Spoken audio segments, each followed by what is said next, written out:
أعوذ بالله من الشيطان الرجيم. بسم الله الرحمن الرحيم. اللهم صل على محمد.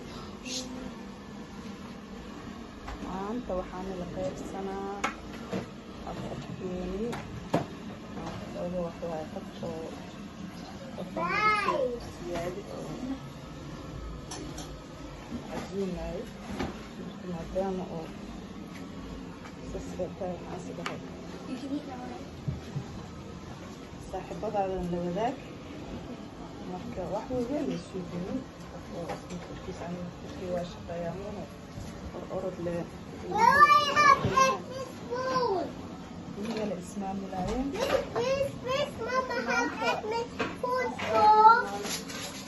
قدام في الإمامة هو ناقص كده كده